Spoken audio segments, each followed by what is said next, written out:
Ever stare up at the night sky and just feel like, wow, like our whole planet is this tiny blue marble hanging in an endless black ocean? Hmm.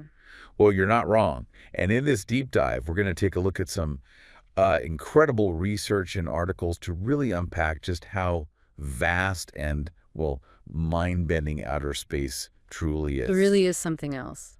Our mission today is simple: to arm you with the coolest, most surprising nuggets about the cosmos so you can feel seriously informed without needing to decipher complex equations or feel like your brain just did a zero-gravity spin. Yeah, hopefully less brain spinning, more awe. Exactly. Ready? Let's jump in. Let's do it. Okay, so let's start right here at home. Earth. We tend to think of it as this solid, stable ground beneath our feet, right? Pretty much, yeah. It feels solid. But it's actually a giant spinning top hurtling through space. And get this, to escape Earth's gravitational pull, you'd have to be zooming at over 7 miles every single second. Wow, 7 miles a second. That's hard to even picture. Faster than anything we experience day to day. Totally. It's this invisible force, gravity, that keeps us all from, flying off into the void. And it's fascinating that the same force, gravity, which feels so familiar, is also the thing that makes leaving Earth so incredibly difficult. That 7 miles per second really underlines the power we're tethered by. Absolutely. And speaking of what's beyond, our closest cosmic neighbor, the moon, is a mere 237,500 miles away. Sounds like a lot, maybe. It does, but in space terms, like you said, it's practically next door. Right. And it's not just sitting there, it's orbiting us, while we, in turn, are orbiting the sun. It's all about these cosmic dances, one celestial body looping gracefully around another. That concept of an orbit is just fundamental. It's Yeah. gravity and motion in this perfect balance. It's why we have a solar system structure at all instead of planets just whizzing off randomly. Now, zoom out a bit further, and you get our entire solar system. The sun, this enormous star, basically a giant nuclear furnace, right? Uh-huh. Hmm? Constantly fusing hydrogen. And all the planets doing their orderly rounds. Mars, then the behemoth Jupiter, Saturn with its breathtaking rings, seriously. Those rings are made of countless icy particles. Just stunning through a telescope. Yeah. Then Uranus, Neptune, and little Pluto hanging out way out there in the Kuiper Belt. And it's not just stuff we see through telescopes, is it? We've actually sent probes out there. They mentioned Pioneer 10 is actually on its way out of the solar system. That's right. Think about that, a human-made object escaping the sun's main influence, heading into interstellar space. It's a profound achievement. It really gives you a tangible sense of the scale, doesn't it, when we talk about the distances between stars? Precisely. Which neatly brings us to outer space itself, everything beyond our solar system. And if you thought the solar system was big, well, brace yourself. Yeah, it gets bigger. A lot bigger. Because beyond that is the universe, absolutely everything that exists. All the stars, all the galaxies, and all that mind-boggling emptiness in between. Yeah. It really puts our little corner of the cosmos into perspective. It certainly does. Makes you feel both incredibly small and, strangely, part of something immense. Our solar system, which is still mostly unexplored by us, is just a tiny, tiny speck. It's incredible to think about how our understanding of all this has evolved. They mentioned early beliefs like the stars being fixed onto this solid crystal sphere surrounding the Earth. Can you imagine thinking that? It's a testament to human curiosity, isn't it? Trying to make sense of the night sky with the tools they had. Those early models, though wrong, were the first steps. Trying to find order. And then you have these pivotal figures like Copernicus, who dare to suggest, hey, maybe the sun's the center. A truly revolutionary, almost heretical idea back then. Right. And Galileo, using his newfangled telescope, actually saw moons orbiting Jupiter like a mini solar system. Proof it wasn't all about Earth. Exactly. And Cassini figuring out the Earth-Sun distance, 93 million miles, that's when the sheer vastness really started to hit home for people. These were huge shifts in thinking. Not just minor tweaks, but fundamentally changing our place in the universe, all based on looking closer and challenging assumptions. Absolutely. Driven by observation and evidence. And then come the distances. They start throwing around terms like light years. Now, for anyone who's ever been confused, it's not a measure of time, is it? No, definitely not. It's pure distance. The distance light, the fastest thing there is, travels in one whole year. And light travels at what, 186,000 miles per second? Roughly, yeah. So a light year ends up being about 6 trillion miles. 6 trillion. Okay. It's just numbers that big are hard to really visualize. They are. That's why we need units like the light year. Miles or kilometers just become unwieldy when you're talking about the space between stars. So our nearest stellar neighbor after the Sun, Proxima Centauri, is about 4.2 light years away.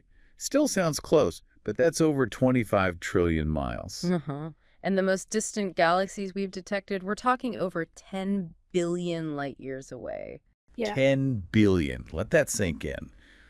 The light from those galaxies started its journey towards us 10 billion years ago. Exactly. We're literally looking back in time when we see them, seeing the universe as it was way back then.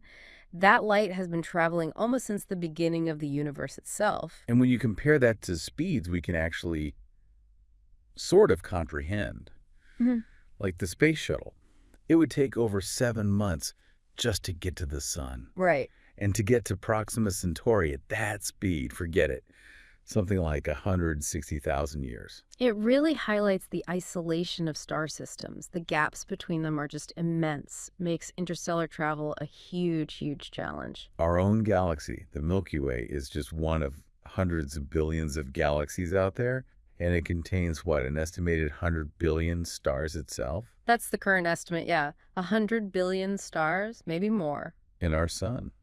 It's not even downtown. It's out in the suburbs, one of the spiral arms, about 30,000 light years from the galactic center. That's a good analogy. We're not in a particularly special location within the galaxy's grand structure. And they had this amazing visual analogy in the sources trying to grasp the scale.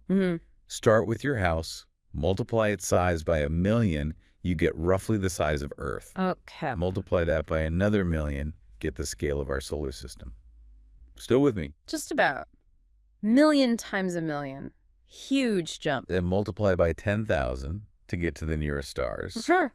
Another 10,000 to reach the size of our entire Milky Way galaxy, and then a final multiplication by 100,000 to get to the farthest known reaches of the universe. Wow.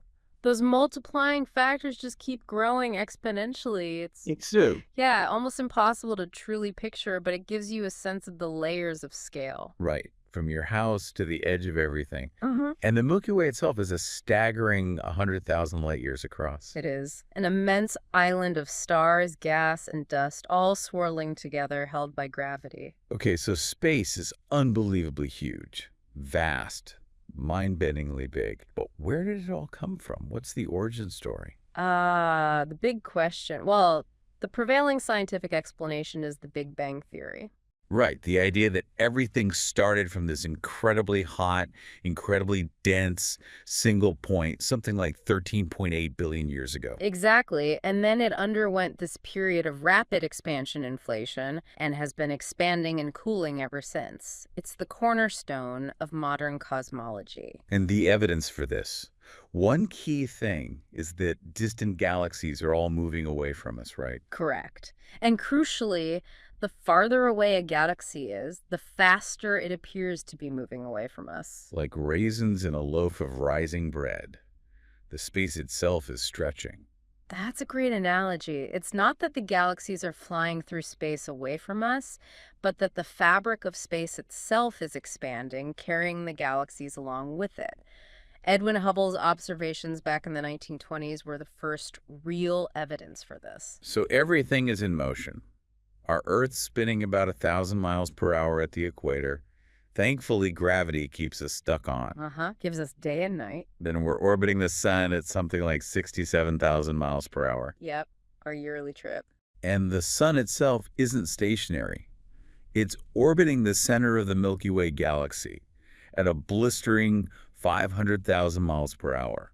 It takes about 220 million years for the sun to complete one galactic orbit, one galactic year. Makes rush hour seem pretty tame, doesn't it? We're on this cosmic roller coaster we don't even feel. It's a constant dance, everything moving relative to everything else. Our seemingly still existence is actually a high-speed journey. And even the stars within our galaxy are moving around, right? Some faster, some slower than the sun. That's right, which means over very long timescales, tens or hundreds of thousands of years, the constellations, the patterns we see will actually change shape. Wow. So the Big Dipper won't always look like the Big Dipper. Eventually, no. The stars making it up are all moving independently through the galaxy. It happens incredibly slowly from our perspective, though. Okay, so space is huge, expanding, and everything's moving. But what is space actually made of? Is it just empty? Mostly, yes. It's an incredibly good vacuum, far emptier than anything we can create here on Earth. But it's not perfectly empty. Ah, okay. So what's in it? There are very, very thin amounts of gas and dust scattered throughout the interstellar medium, much, much thinner than our air, but it's there. And mostly hydrogen gas, I gather, since that's what stars are made of. Exactly. Hydrogen is the most abundant element in the universe by far. And these vast clouds of gas and dust, we call them nebulae. Some are sites of new star birth, like the famous Pillars of Creation.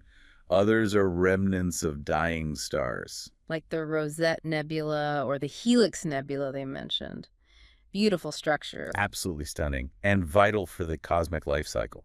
Our own atmosphere here, mostly nitrogen and oxygen, is just this incredibly thin layer, isn't it? Go up 60 miles or so, and you're basically in space. That's right. A very fragile boundary protecting us from that vacuum.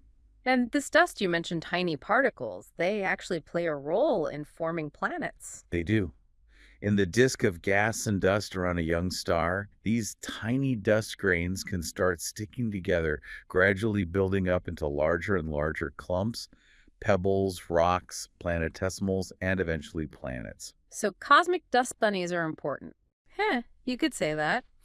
And some nebulae, like the Helix, are formed when stars like our sun reach the end of their lives and puff off their outer layers. It's cosmic recycling. Everything's made of atoms, right? These tiny building blocks. Hydrogen's the simplest, one proton, one electron. Correct. And different combinations and types of atoms make up everything we see: the gas, the dust, the stars, the planets, us. It all comes down to atomic physics. Now, space isn't just empty and dusty. It's also filled with energy, traveling as rays. Yes, electromagnetic radiation. It travels in waves at the speed of light, that constant 186,000 miles per second. And visible light, the rainbow we see, is just one small part of that. A tiny sliver, actually. The different colors we see correspond to different wavelengths of visible light, from shorter wavelength violet to longer wavelength red. But there are invisible rays too, like infrared, longer than red light. Right. We feel infrared as heat. Our atmosphere blocks a lot of it, but special telescopes can detect it. Then there are radio waves, the longest wavelengths. Huge radio telescopes listen to these. Allowing us to see things that don't shine brightly in visible light. Precisely. Things like cool gas clouds or distant energetic objects. And on the other side, shorter than violet light, there's ultraviolet, the stuff that gives you a sunburn. That's the one. Thankfully, our ozone layer blocks most of the harmful UV. Even shorter and more energetic are X-rays and gamma rays. Which come from really hot, violent events. Yes, things like exploding stars or matter falling into black holes. Our atmosphere completely blocks these, so we need telescopes in space to study them. And then there are cosmic rays, which aren't actually light rays. Correct. Cosmic rays are actually high-energy particles, mostly protons and atomic nuclei zipping through space at nearly the speed of light. They likely come from powerful events like supernovae, like cosmic bullets. Okay, let's talk stars. We see constellations, like Orion. But you mentioned the stars in a constellation aren't actually neighbors, are they? Not usually, no. They just happen to appear in the same general direction from our perspective here on Earth. One star in Orion might be much, much farther away than another. It's an optical illusion, a pattern we impose. And stars themselves are basically huge, glowing balls of super hot gas, like our sun. Essentially, yes. Masses of hydrogen and helium, primarily undergoing nuclear fusion in their cores. And how bright they look to us depends on, well, how bright they actually are and how far away they are. Exactly. A star's intrinsic brightness is its luminosity. What we see is its apparent brightness, which fades with distance. A nearby dim star can look brighter than a distant superluminous one. And the energy comes from that fusion process, smashing hydrogen into helium in the core. That's the main engine for most stars. The core temperatures and pressures are immense millions of degrees. Our sun, for example, fuses about 600 million tons of hydrogen into helium every second. Wow, 600 million tons a second. And it's been doing that for 4.5 billion years. Yep. And it's got enough fuel left for about another 5 billion years. It's incredibly efficient, converting mass into energy, according to EMCR. That's a stable power source. And with billions of stars just in our galaxy, it seems likely many must have planets, right? That's what we're finding out. Thanks to exoplanet hunting missions like Kepler and TESS, we now know planets are incredibly common. Most stars probably have them. Finding Earth-like ones is the next big challenge. The stars aren't all the same size, though. They're dwarfs, giants. Right. Stars have a life cycle, and their size changes. You have small, cool red dwarfs, which are very long-lived. You have white dwarfs, which are the dense remnants of stars like our sun. And then the big ones, Yeah. giants and supergiants. Yes, when a star like the sun gets old, it runs out of hydrogen fuel in its core, starts fusing helium, and swells up enormously into a red giant. Much more massive stars become even larger supergiants. So the life cycle for an average star like our sun starts as a collapsing gas cloud, shines steadily for billions of years, burning hydrogen, The main sequence phase. then swells into a red giant, puffs off its outer layers as a planetary nebula, and leaves behind a white dwarf. That's the gist of it, yeah. A beautiful, long process governed by gravity and nuclear physics. But the really massive stars, they go out with a bang. They certainly do. They end their lives in colossal supernova explosions. For a short time, a single supernova can outshine its entire host galaxy. Incredible. And these explosions spread heavy elements out into space, right? Stuff needed for planets and life. Exactly. We're literally made of stardust, elements forged in stars and scattered by supernovae. Stars also hang out in groups. Hmm. Binary stars, clusters. Very common. Many stars exist in binary, two stars, or multiple star systems orbiting each other. And then you have star clusters, open clusters with dozens or hundreds of young stars born together, and globular clusters, which are dense balls of hundreds of thousands of very old stars. Like M13 and Hercules they mentioned, 22,500 light years away. Imagine that sky. It would be spectacular. Thousands of bright stars packed relatively close together. Okay, zooming out again. Galaxies. Millions or trillions of stars each. Yeah. And they have different shapes. Yes, broadly speaking, we classify them by their morphology. Our nearest large neighbor, Andromeda, is a spiral galaxy, like our Milky Way. It's about 2.5 million light years away and actually bigger than us. And it's heading our way for a collision. Yeah, but don't lose sleep over it. It's billions of years away. But eventually, the Milky Way and Andromeda will merge into one giant galaxy. Wow. So spiral galaxies have those arms. Right. Arms made of stars, gas, and dust winding out from a central bulge. These arms are where most active star formation happens. Some spirals have a straight bar structure across the center, barred spiral. Then there are elliptical galaxies, more football shaped. Exactly. Smoother, more featureless, generally lacking those spiral arms. They tend to have older stars and less gas and dust. They range from small dwarfs to giant ellipticals, 10 times the mass of the Milky Way. And irregular galaxies, just weird shapes. Yeah, pretty much. No defined structure, often smaller, maybe resulting from collisions or interactions. And remember, astronomers estimate there are at least 100 billion, maybe even trillions of galaxies in the observable A universe. 100 billion galaxies, each with billions of stars. Yeah. The numbers are just It's astronomical. literally. Our own Milky Way, it's a spiral, and our solar system is in the Orion arm, kind of between the Perseus and Sagittarius arms. That's right. Out in the suburbs, as we said. And that faint band of light we see on a dark night, that's us looking edge-on into the disk of our own galaxy. Precisely. You're seeing the combined light of billions of distant stars concentrated in the galactic plane. Dust lanes obscure parts of it. It's about 100,000 light years across, but relatively thin, maybe 1,000 light years thick in the arms. Roughly those dimensions, yes.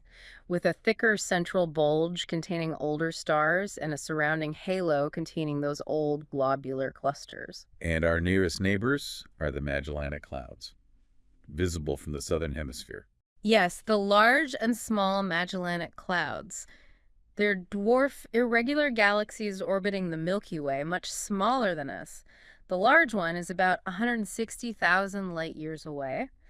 They contain regions like the Tarantula Nebula, a huge star-forming factory. Imagine traveling outwards, past our arm, past the Perseus arm, eventually leaving the galaxy's edge. You'd see the Magellanic Clouds nearby, Andromeda farther off, like islands in a vast ocean. A cosmic archipelago. And these galaxies aren't scattered randomly, they cluster together. Right, the local group, our little galactic neighborhood.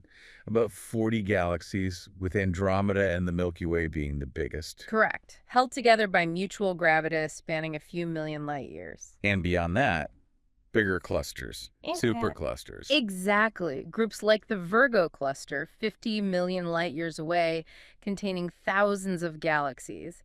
These clusters are then linked into even larger structures called superclusters. Our local group is on the outskirts of the Virgo supercluster. And galaxies get catalog numbers, like NGC something. Yes, like the New General Catalog, NGC, or the Messier Catalog, M. It's how astronomers keep track of them all. How did these galaxies even form in the first place? Did giant gas clouds just collapse? That's one part of the picture. The current model involves the collapse of huge clouds of gas and, crucially, dark matter in the early universe. Smaller structures likely formed first and then merged over time to build up the larger galaxies we see today, a process called hierarchical formation. In the different shapes. Why spirals versus ellipticals? It's complex. It likely involves factors like the initial spin of the collapsing cloud, the amount of gas available, and importantly, the history of mergers and interactions with other galaxies. Spirals tend to have more gas, fueling ongoing star formation in their disks.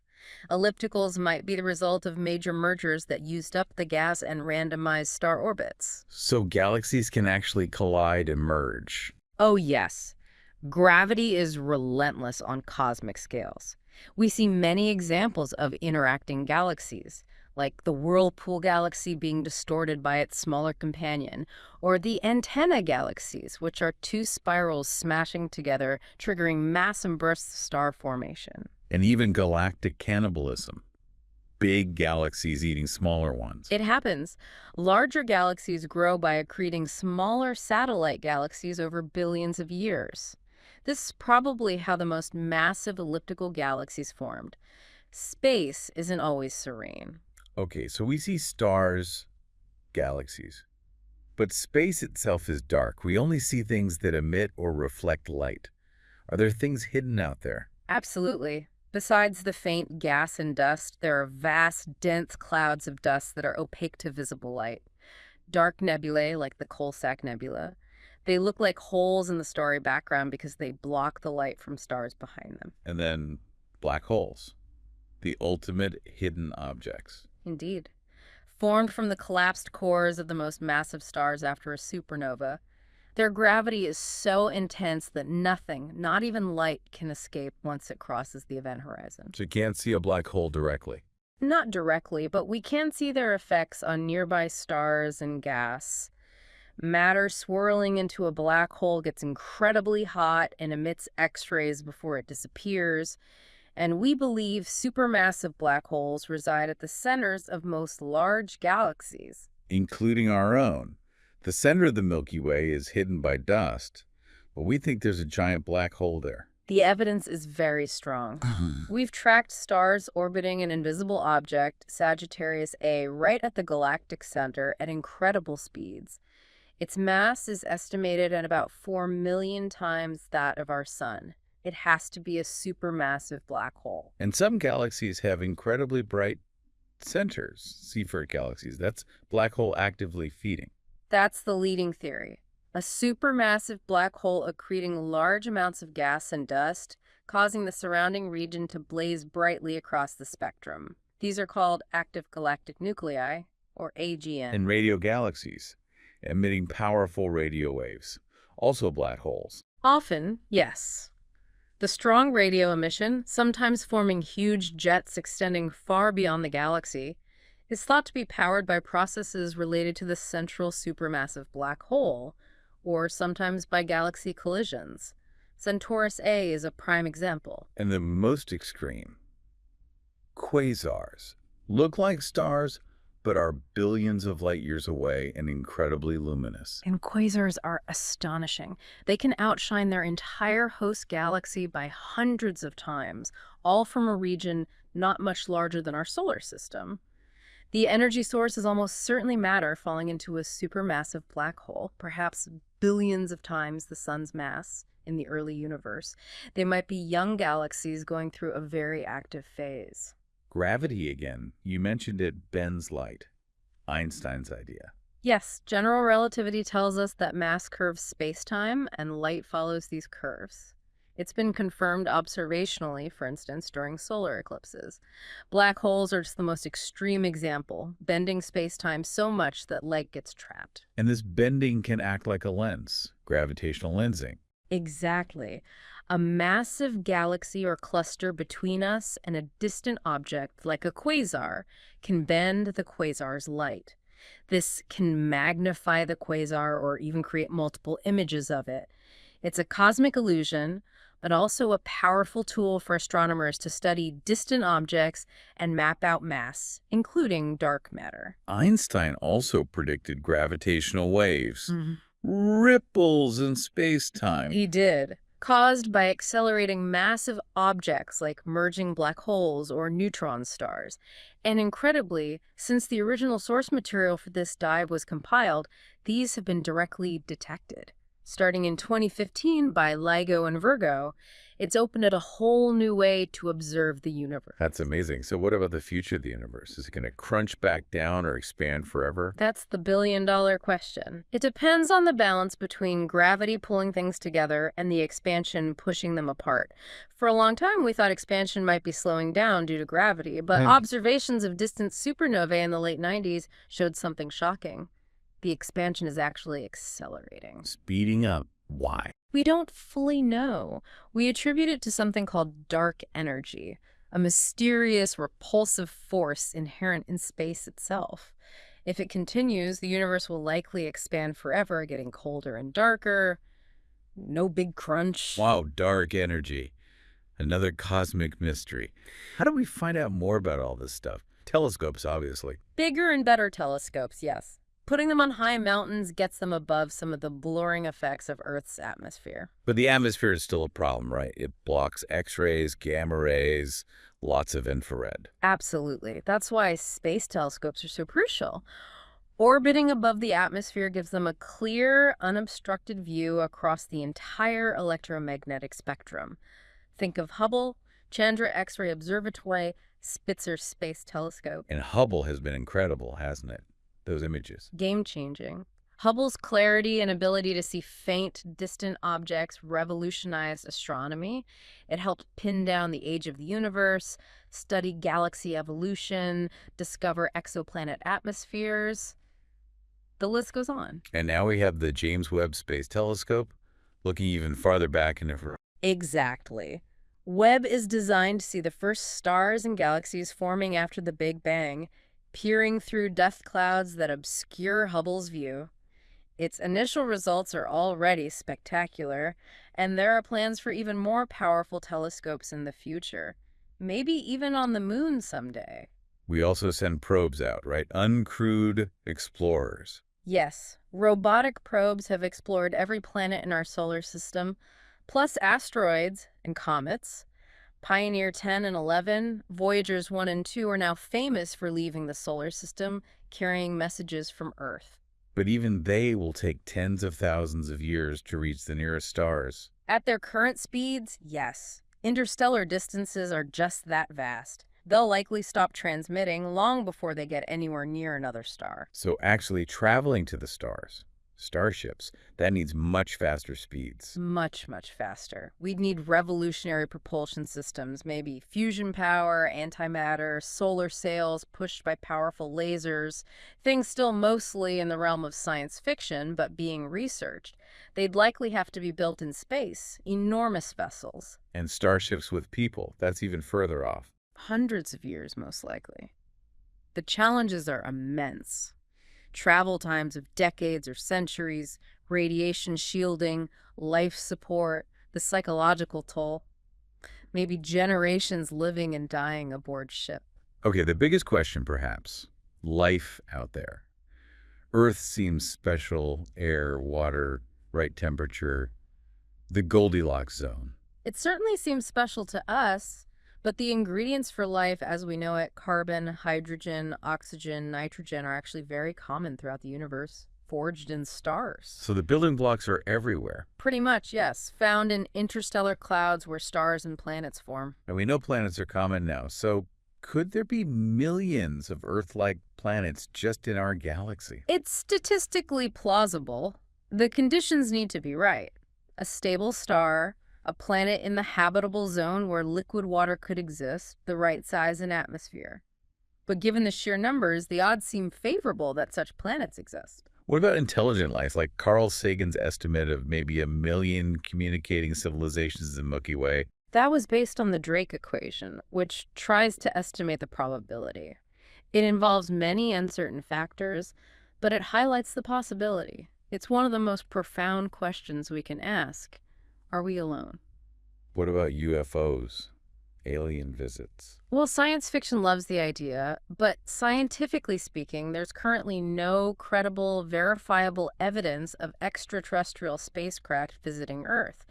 Most UFO sightings have mundane explanations: aircraft, satellites, weather phenomena, even misidentification of planets or stars.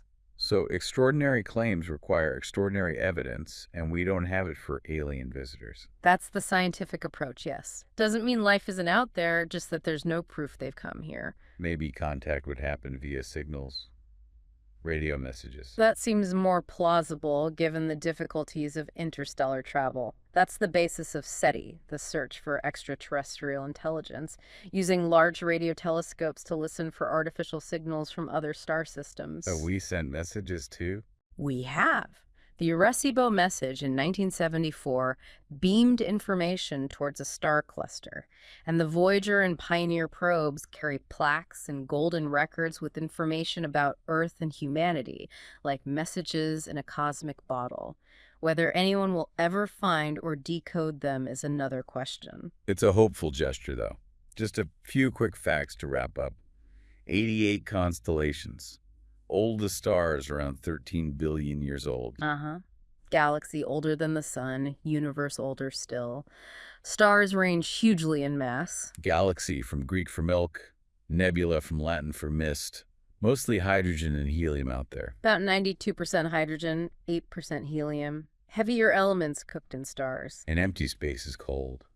Minus 454 Fahrenheit. Just above absolute zero leftover heat from the Big Bang. North American Nebula. Looks like the continent. Amazing shapes out there. And remember, there's often a glossary with these deep dives if any terms were tricky. Okay, so as we bring this deep dive to a close, I hope you're left with a sense of just how incredibly vast and dynamic the universe truly is. It's hard not to be, isn't it? Yeah. From the mind-boggling distances to the constant motion and the fact that we're made of elements forged in stars, it's humbling and awe-inspiring. Hopefully this gave you a good foundation without feeling too overwhelming. A starting point for thinking about our place in it all. So here's a final thought to leave you with. Considering the sheer number of galaxies, stars, and potential Earth-like planets, what's the single most profound implication for you about the possibility of other life and our place in this immense cosmos? Something to ponder. A big question indeed. Thanks so much for joining me on this deep dive into the wonders of outer space.